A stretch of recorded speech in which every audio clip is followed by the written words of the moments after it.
Tülay'dan Örgüler YouTube kanalıma hoş geldiniz. Bugün şöyle harika bir model başlayacağız. İpim orta kalınlıkta bir ip. Şişlerim 3,5 numara. Şöyle 2 sıra haroşa lastiğimi başladım. Bunun üzerine modelimizi kurmaya başlayacağız. Bu model için ilmek sayısı 3 ve 3'ün katları şöyle artı 2 olacak en sonunda. 3 ve 3'ün katları artı 2 ekliyoruz en sonuna. Modelimiz 4 sıradan oluşuyor. 4 sıranın tekrarından devam edecek bir model. Şimdi birinci sıra ön yüzündeyim. Kenar ilmeğinden sonra bütün ilmeklerimi düz örüyorum. Benim şişimde 20 ilmeğim var. 20 ilmekle modelimi anlatacağım.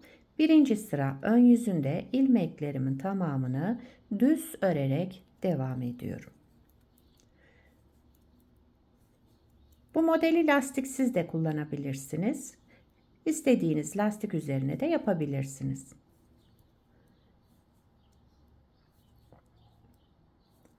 Kenar ilmeğimi de düz olarak ördüm. İkinci sıra arka yüzündeyim. İlmeklerimin tamamını ters olarak devam ediyorum. Ters örüyorum bütün ilmeklerimi.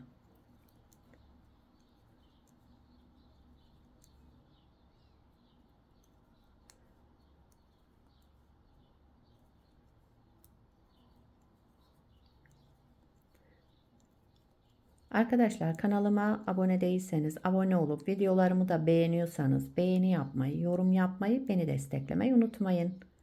Şimdiden hepinize teşekkürler. Evet.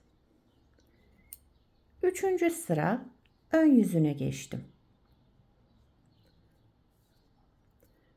Kenar ilmeğinden sonra bir ilmek düz ördüm.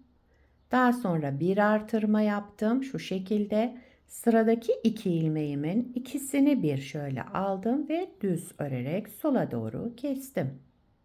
Buraya kadar bir kez şekillendirmiş olduk. Şimdi tekrarını yapacağım.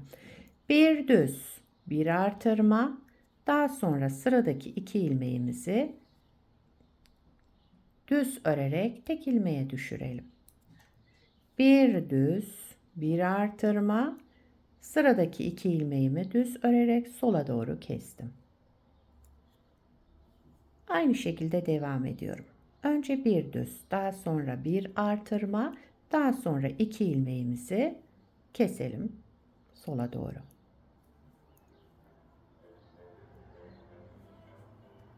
Evet. Bir düz, bir artırma, sıradaki iki ilmeğimin de ikisini düz örerek sola doğru kestim. Daha sonra kenar ilmeğimi ördüm. Üçüncü sırayı tamamladım. Dördüncü sıra arka yüzüne geçtim. Burada yapacağımız işlem üçüncü sırada ne yaptıysak aynısını tekrarlayacağız. Kenar ilmeğinden sonraki ilmeğimi düz ördüm. Daha sonra bir artırma yaptım. Sıradaki bu iki ilmeğimin de ikisini bir alarak düz ördüm. Yine sola doğru kestim. Bir düz ilmek, bir artırma, sıradaki iki ilmeğimizi düz örerek sola doğru keselim. Bir düz, bir artırma, sıradaki iki ilmeğimi sola doğru düz örerek kestim. Böyle devam ediyorum.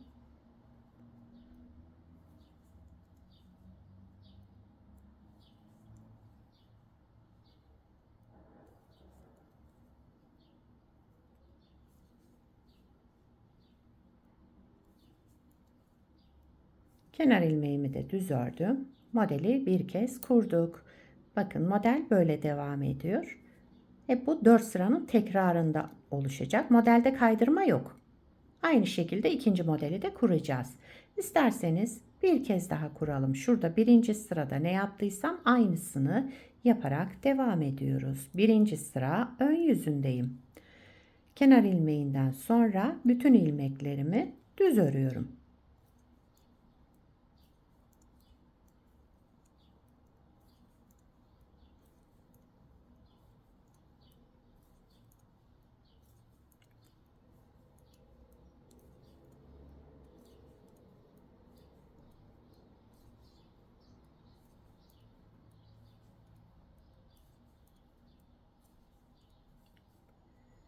İkinci sıra arka yüzüne geçtim. İlmeklerimin tamamını ters örüyorum burada.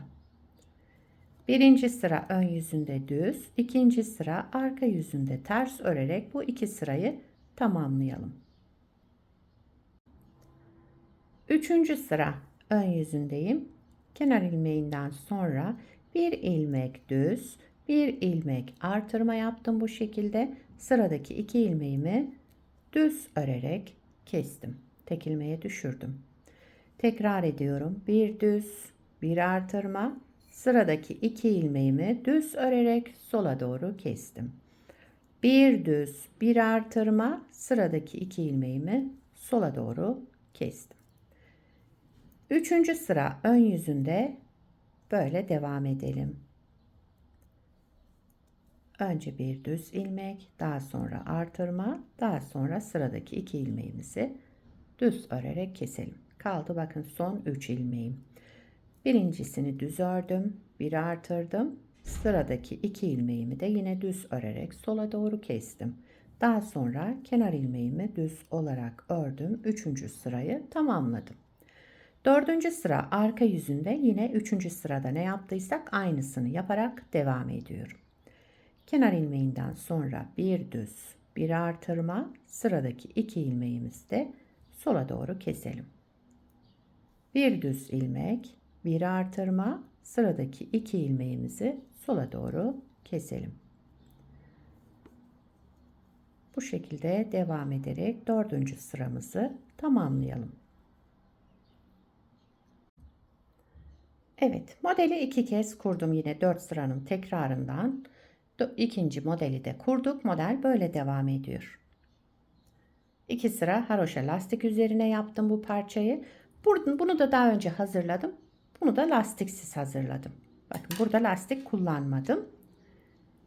İsterseniz lastiksiz de yapabilirsiniz bu modeli.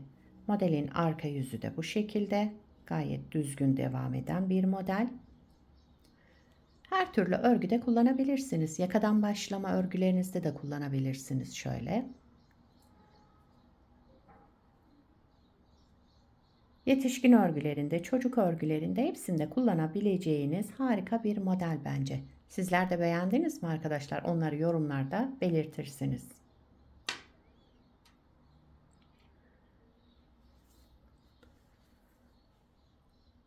Yapacak olanlara kolay gelsin. Bir sonraki videoda görüşmek üzere. Hoşça kalın.